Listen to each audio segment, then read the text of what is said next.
Hey guys, this is Kevin Kane with Precision Powerlifting Systems. I'm going to do a video today on mindfulness. So mindfulness makes up the center of the foundation of our pyramid of greatness. So a few videos ago, I think it's titled Strive to be Great, I explained our pyramid of greatness.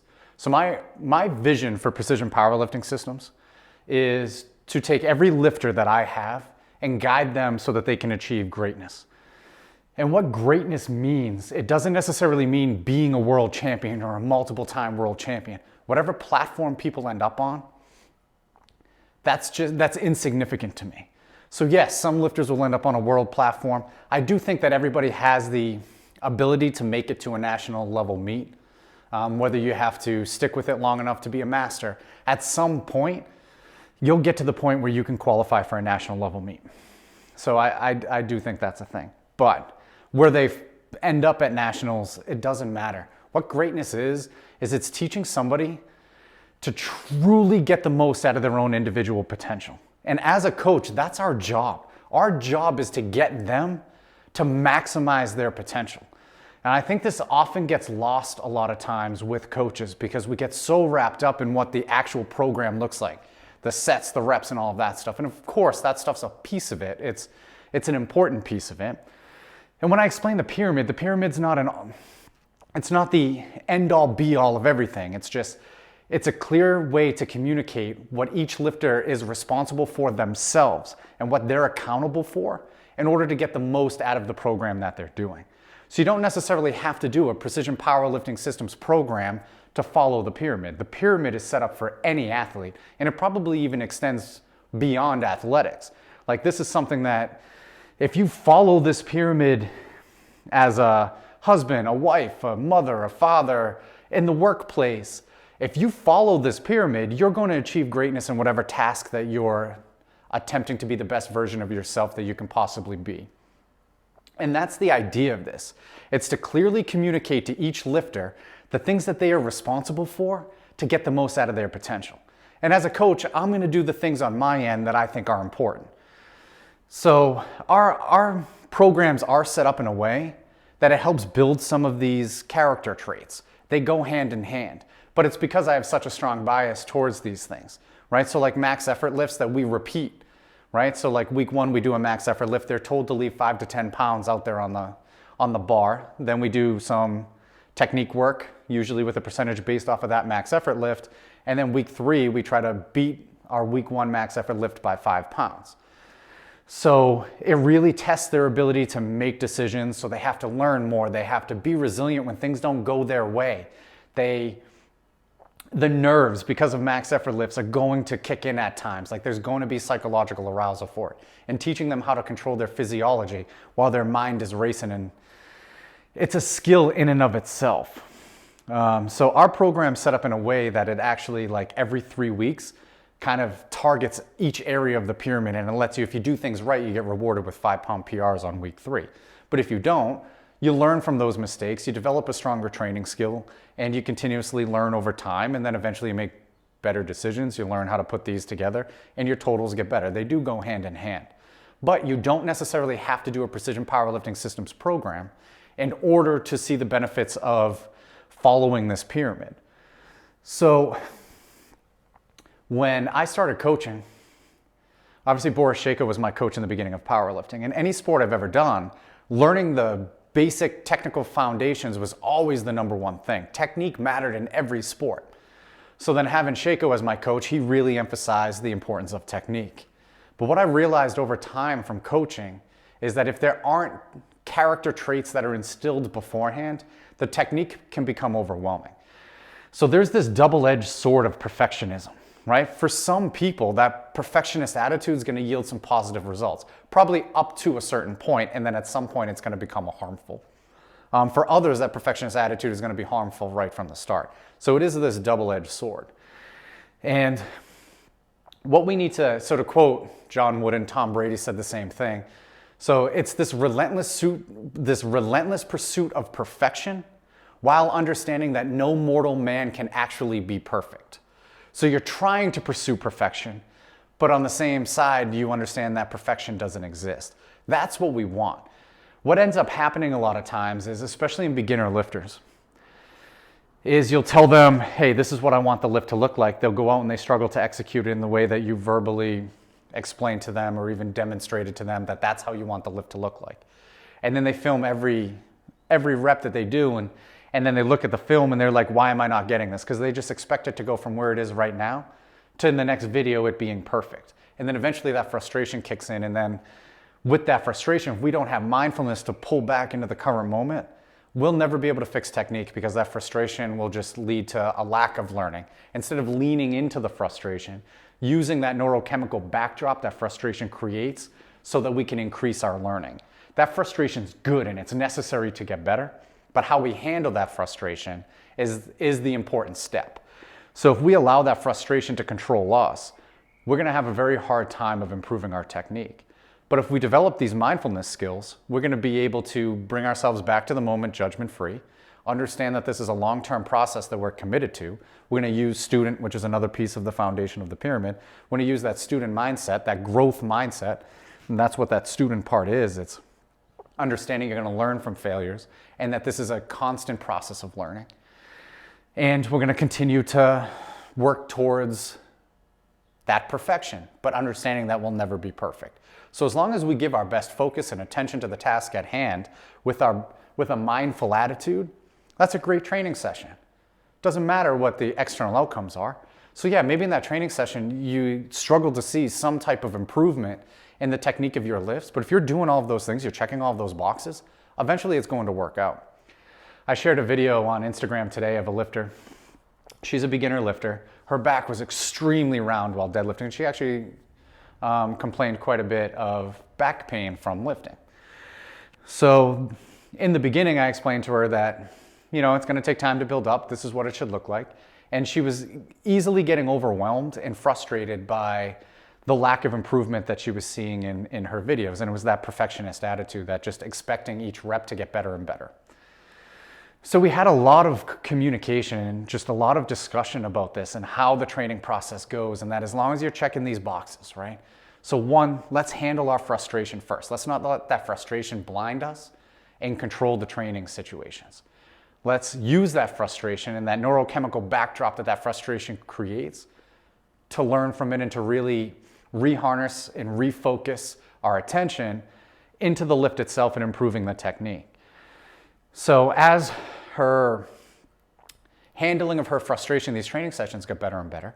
And over the course of months, she started to see 1% better, 1% better, 1% better. And then yesterday she sends me a video of her sumo deadlifts, and there's really nothing even to say technically. Technically, they look very, very good. And they're paused deadlifts below the knee. Her back didn't hurt doing it. She was in a nice extended position. The shoulders were back. It's a very good deadlift. Like when you look at it technically, as a coach, all I see there is we just got to get stronger now. But she wouldn't have got to that improvement in technique if we didn't handle mindfulness first. So if you look at the pyramid, technique's actually on that second level. Because if you don't have these basic psychological, these basic mindset skills, it's going to be very hard to be able to handle the frustration that comes to actually see the improvement. So that's why this stuff's on the bottom end of it. It's much more mindset stuff than it is actual physical training. But the physical training is a big piece of training the mindset. They go hand in hand. You don't really separate the two. So what mindfulness is, because we should define it, is it's the ability to be aware of our thoughts, emotions, and actions, enough so that when our thoughts start going away from the present moment, right? So being a mindful athlete means that you always are right where your feet are, right? But we're human. And our brain, our subconscious brain, is always scanning our environment for threat. So whether you want to or not, you're going to experience negative emotions. And I think a lot of times when I explain mindfulness, lifters think that they should never have negative emotions. That should just be positive all the time. But that's not how human behavior works. That's not how your subconscious mind works. Your subconscious mind is literally scanning for threats. So it's always going to take your thoughts and pull it out of the now, and it's going to bring some of that stuff into your conscious attention. So when these negative thoughts come up, when they come up, not if, when they come up, it's just being aware that these thoughts are coming into our current conscious brain. And for us to be able to not judge those negative thoughts, but for us to pull ourselves back to the current moment, back to the now, to be right where our feet are, so that we can then make the best training decision moving forward. So you're constantly going to be in this struggle of your mind going into the future. So what you see a lot of times, let's use an example. Somebody will be doing a max effort lift and they don't hit what they had previously hit before. And then they get fucking pissed, right? And when you get pissed off, what that ends up being is you're worried about future outcomes. You think because you missed today, that means you don't have a PR, you're not getting stronger, whatever it is, right? So you lose being in that current moment. So we have two brains, sort of, we have three, but for the sake of this argument, we're gonna talk about two brains. You have your emotional brain and your rational brain. The emotional thinking brain is not going to make good decisions. So if we allow our emotions to control us in these situations, we're not gonna make the best decision for us to actually get better. You know, in a sport like powerlifting, where it's more just like loads on the bar, what exercise should I do? Should I cut it here? Should I go up? Like those types of things. In a sport that has a lot more external stimuli, like you're worried about opponents and you're on the field and there's all these other things happening, the emotional brain really clouds and distorts what you're seeing. So your decision making becomes less sharp, your reaction time becomes less sharp. But this is also really important for a sport like powerlifting too, especially one that, you know, good training decisions and stacking small wins continuously over time to even hit a 5-pound PR is required. So you do need to make a lot of rational decisions while in the gym, because it's still a complex environment. There's a lot of things that are a lot of moving pieces to it. So what we need to be able to do is we need to be able to identify when our thoughts are being pulled out of that current moment to the future, or we're thinking about past experiences. Here's another example for thinking about the past. Let's use that same person where they put a weight on the bar and they ended up missing, and then they got frustrated. So maybe they looked at their sheet and they realized, oh, 8 months ago I did this with 500 pounds. I'm going to go 505 pounds today. And without paying attention to each rep that they were doing leading up to that 505, they load the 505 on and then they miss. So they used past experiences, weren't living in the moment, and they just expected, because that's how it went in the past, that's how it should go today. So it's really important for that decision-making process to be in that moment. And this is a very hard skill to train. So another big part of mindfulness is it can't just happen in the gym. This is something that needs to happen all of the time outside of the gym as well.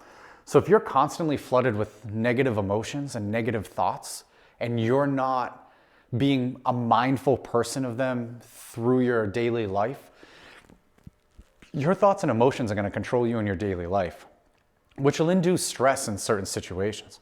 So it could increase work stress, life stress, whatever it is.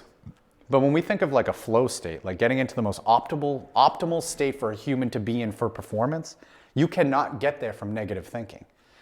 So I had said there were two brains before, the emotional and the rational. So the three brains are positive brain, negative brain, and no brain. So a flow state is no brain. You can only get there from being in positive brain long enough. So if you're constantly stuck in negative brain, you can't get to that optimal state of performance. So if you're a negative thinker all of the time outside of the gym, and those negative thoughts and emotions are controlling your actions and decision making and just your overall well-being outside of the gym, that's something that really needs to be worked on all of the time, not just while you're in the gym, because the gym time makes up a very small portion of your overall time.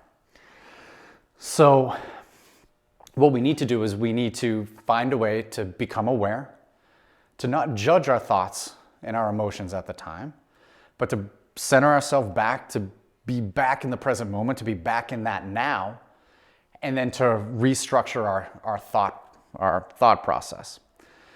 So confidence, by definition, is nothing more than our self-talk. But it's self-talk that you have to believe. If you don't believe the things that you're saying, your brain knows. You can lie to everybody else, but you can't lie to yourself. And mindfulness is literally a foundational piece of confidence. And this is how we can start to train confidence. And it doesn't come from just doing it one time. So one of the things that's really important for this is because we need our self-talk to be something we really fucking believe, something that makes us feel something like deep in our chest. So what I've been having everybody do is to reflect and really think about their vision for lifting and why they want to choose this sport and why they want to do this sport. So for me, my personal philosophy, so I shared my philosophy of coaching for precision powerlifting systems. My philosophy of coaching is to get all of my lifters to achieve greatness, right? And I need to clearly communicate that, and that's where that pyramid comes from. My personal philosophy, which I also did a video on, is stand your ground. So this is something that I have faced a lot of adversity in my life, more in my personal life than I have in like sporting life, like when you think of it, coming from an abusive home, and I've had some tough stops along the way, from being fired from jobs, getting into trouble and stuff like that. And what's always kept me pushing forward is I've always had my values. I draw a line in the sand, and that's my values, and I have stood my ground and defended those values at all costs. And yes, my values have changed over time as I've matured and just became an overall, I think anybody in their 30s goes through this process. So stand your ground to me, when I say that, it gets me fired the fuck up. So if I'm going through training and things are not going well and I'm getting really frustrated. So like, for example, last Friday, for some reason, all of a sudden, I was squatting. I had no problems with depth in the suit. I think my legs got a little bigger, so my suit's fitting a little bit differently now. But even then, I'm struggling to hit depth right now. So my technique's gone way better too, so the angles are different, so just feeling it, there's a couple of moving pieces here. So my first set that I did on Friday, I looked at it, I'm like, wow, that looks like fucking shit. And then the second set I did, it looked the same, and I was like, I felt that like frustration in my chest, where I just wanted to like kick a fucking foam roller somewhere. But mindfulness, right? I literally took a second, took a couple breaths, and we'll go over the breath in a minute, because the breath's always there. The breath is always there, and it only exists right now. So if you focus on your breathing right now, that's how you can pull yourself back in. So I did a couple of breaths, and I've been doing this for so long. Like, playing sports that have a hard cardiovascular component to it, like you're always just taught, like, use your breathing, use your breathing, use your breathing. So over time, I developed mindfulness without even realizing it, like a portion of the mindfulness without even realizing it. So I'm pretty good with the breath to calm my physiology and bring me back to the moment. So it doesn't take many breaths for me at all. So I took a couple of breaths, and I said, what do I have to do on this next set to get better? So I looked at the video again, this time judgment-free, and I was able to make some really good adjustments. So my depth was right there when I did it. It still needs to be improved upon. I wouldn't say that these were high. Everybody who I had sent the video to, for the most part, had said that they were good. But I wanted to be no doubt, but like my positions were better. Like after the first and second set, my third, fourth, and fifth sets just got better and better and better. My back was tight. I was arched in the suit. I was doing everything I was supposed to do. So other than like maybe kicking it another half an inch for depth, I was good. And that came down to my mindfulness. If you rewind to, 2-3 years ago with me, I would have looked at my video on that second set of squats and I would have got fucking pissed. And the thing is like powerlifting. So like for me, I've always been athletic. I've always been good at every sport that I've tried. So powerlifting's the first thing that I'm really fucking not good at. Like at 190 pounds, I squatted 315 in my first meet, and it was fucking hard. When I first started lifting, I probably couldn't even squat 300 pounds at that body weight. So this is the first sport that I've ever participated in that I really suck at. And what it did is it developed a growth mindset for me. I had to go through the shit and there were so many times I wanted to quit coaching and I wanted to quit lifting because of how frustrated I got. And ultimately, like when I really thought about it, like I do love to train. I love this sport and everything about it. So I really wanted to make the best of it. So then I started to like really just think about what I needed to do to get better. And it forced me to develop a growth mindset. Something that I really didn't need to develop before because my talent kind of took me to where I needed to go. So over time, right, talent can take you only so far. At some point, as you keep moving up, that talent pool gets deeper and deeper. So you can start in the beginning. So we'll just take lifting. You start as a junior. The junior talent pool is not the same as the open, right? So you're just in a smaller talent pool. You might do well, top 5, top 10. And then all of a sudden you age out of juniors, you go into the open and you're barely top 50, right? The talent pool just got much, much deeper. And this is true even like for any sport. Like you could be extremely talented even up into the professional ranks, right? But at some point when the talent pool, like everybody who's a professional athlete starting on a professional team, they're fucking talented. They're top level fucking talented, right? What separates them from each other is their mindset. Like you talk to any of the greats, you watch any of their documentaries, hear any of their interviews, Mia Hamm, Michael Jordan, Tiger Woods, it doesn't matter. They all say, Tom Brady, they all say the same stuff about mindset. And that's what separates them from everybody else. You know, the work ethic, a lot of our pyramid came from me paying attention to all of these interviews and seeing all of the things that they all said together. Reading books like John Carroll's, John Wooden's, Pete Carroll's, Nick Saban's book, Anson Dorrance, who is the coach for the North Carolina women's soccer team. He's won 22 national championships. A lot of these really high-level coaches all say the same things. High-level athletes are like the cream of the crop are all saying the same things. So when I came up with this pyramid, it came from all of that. And high-performance research has been a thing for the last decade. So they're starting to see a lot of carryover between whether you're playing the violin, chess, sports, doing math. It doesn't matter. Like all of these character traits seem to be a prerequisite for high-level performance. Talent matters, right? If you want to be a world champion, there has to be some type of talent.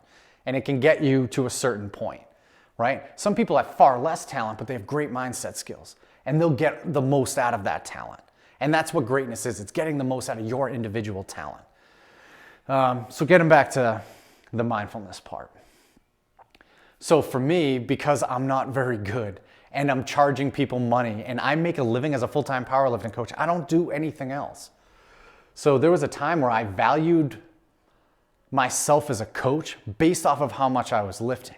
And it's like, why would people want to pay for me as a coach because I'm not squatting 600 pounds?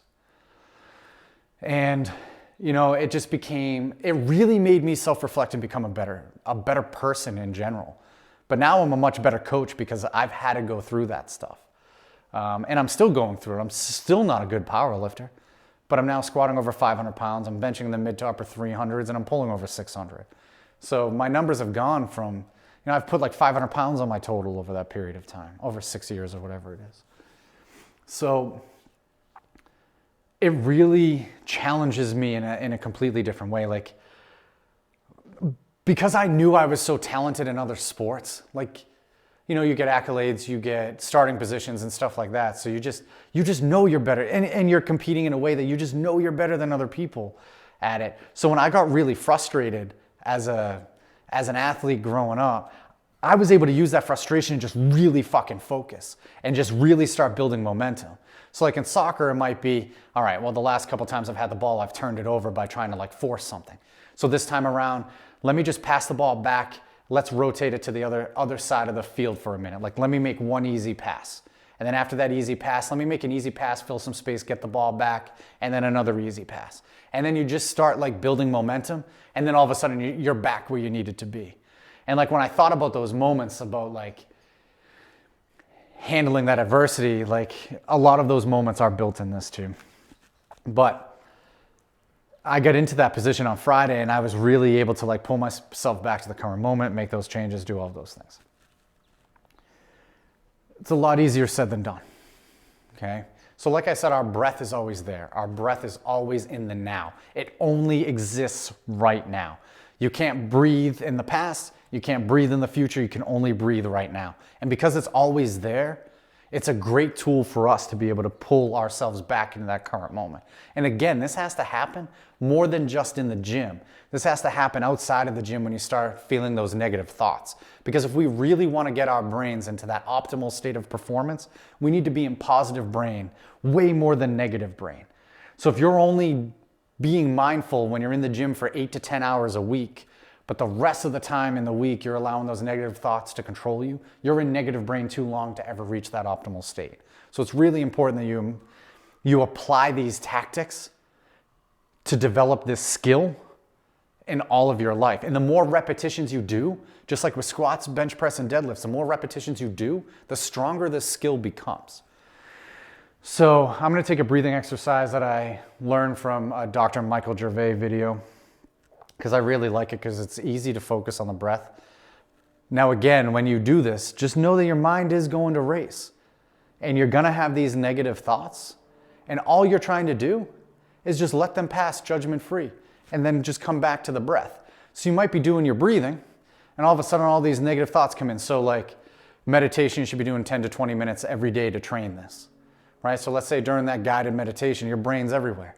It's just being aware that your brain's moving somewhere else and then coming back to the breath, judgment free. That's all it is. And every time you do that, it's just a repetition that's going to make you stronger. So to steal a breathing exercise from Dr. Michael Gervais, like I said, the first thing that you're going to do is breathing in through your nose.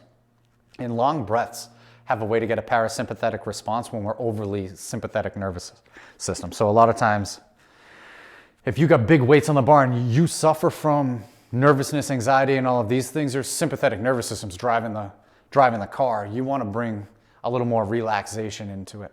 And I did a previous video on the Yerkes-Dodson law about the levels of arousal from like 0 to 10.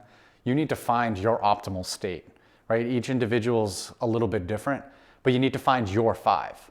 So where we're kind of in the middle and we're performing at our best. So I know for me with powerlifting, I'm closer to like a 7 to really eke something out and really get after something. But there's a higher recovery cost to going a little bit higher on that arousal scale than having less arousal. So you probably should train a zone of them to be pretty successful at it. But you want to notice when your anxiety is starting to take control. So anxiety is nothing more than fear of future predicted outcomes, right? So you're not in the now if you're nervous and anxious. You're in the future. So this is where that breathing can come in to bring you back to the now, and then having a strong vision. So like for me, it might be stand your ground, you fucking got this, right? Give everything you have, all your focus, all your effort, and whatever happens, just leave everything out there. So one of the things that I tell myself is earn the right to miss and earn the right to be disappointed. So those are kind of the things I tell myself. And sometimes it's the other way. You've earned the right to have this opportunity. Now seize the opportunity. Like those are some of my words, but you need to find something that fits you individually in this case. So for the breathing, you're going to breathe in through your nose, and the first thing you're going to do is fill your belly. Okay, so that's going to be half of the breath, or about half of the breath. After we fill the belly, we're going to fill our upper back. So your lungs are actually posteriorly positioned in your body, so they're more positioned to the back. So you're going to fill your belly and then your upper back. So it's okay, and then when you feel that tension, when you do that, which you will feel, especially like if you're fucking sore from training like I am. So once you fill your upper back and you take that big breath, take in a little bit more, because effort is on the pyramid too. And what effort means is it means we're going to challenge our skill set a little bit beyond our current comfort levels all the time. That's what effort is. We're going to challenge that skill set. We're going to step outside of our comfort zone because that's how we get better. So taking risks like that, that is literally what is necessary in order to achieve elite level performance. So you're going to fill your belly, your upper back, and then you're going to top it off. So it's going to look like this. And then top it off. And then when you top it off, you're really going to lean into that tension, like really feel that tension. And then you'll have a long exhale. And then when you're out of air, sit in that stillness for a minute. So if your arousal's really jacked up, or your breathing's very labored because you're doing like short rests in between sets and stuff like that, hang out there. That's when the brain starts going crazy because it just wants to suck in more air. But it's an opportunity for you to just hang out there with that anxiety and treat it judgment-free. Know you're fine. Tell yourself, I'm fine. I can hold my breath like this without breathing back in for 3 or 5 seconds, like even something small like that. So it looks like this. It's belly, chest, top it off, long exhale, and then hold in that exhale for a few, and then do it again.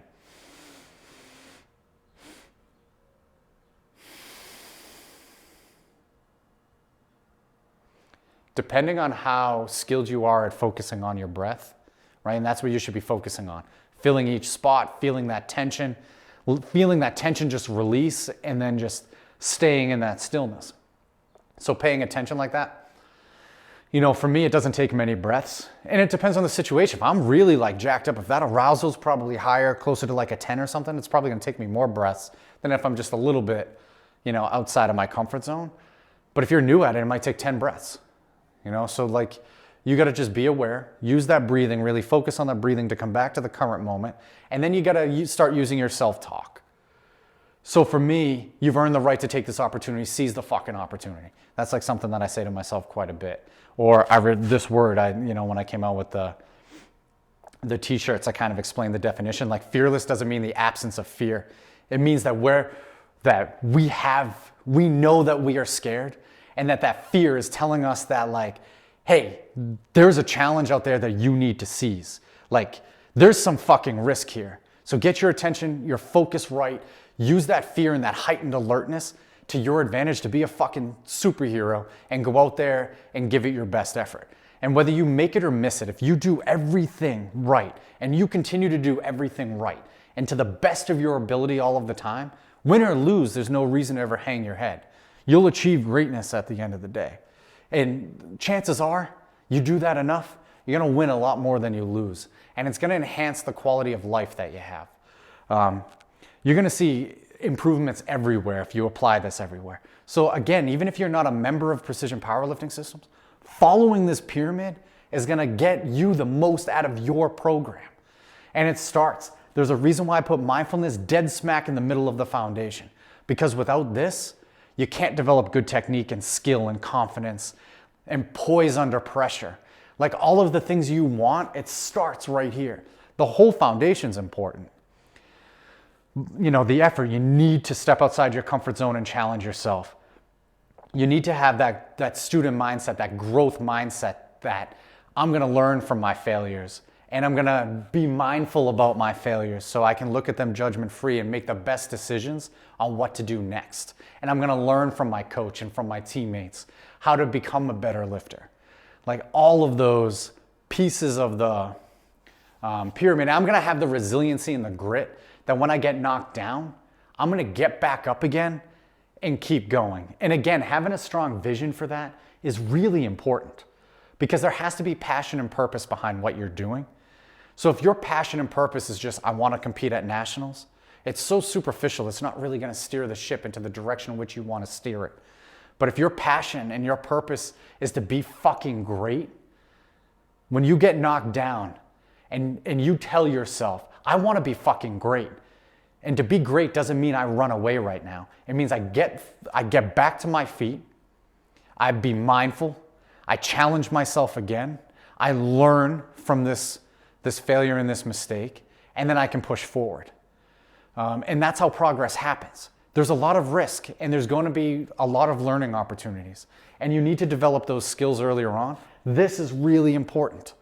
Without this, I honestly believe, so when I really sat down and thought about like powerlifting in general, most people leave the sport after 3 to 5 years. That's basically when beginner gains go away and training starts being frustrating, people move away from the sport. You don't develop, the sport offers such great gifts and you need to stick with it to actually develop those gifts. You need to get in the shit and embrace the fucking struggle to get those gifts. So I honestly believe because there is a lack of mindfulness, it's not taught by coaches.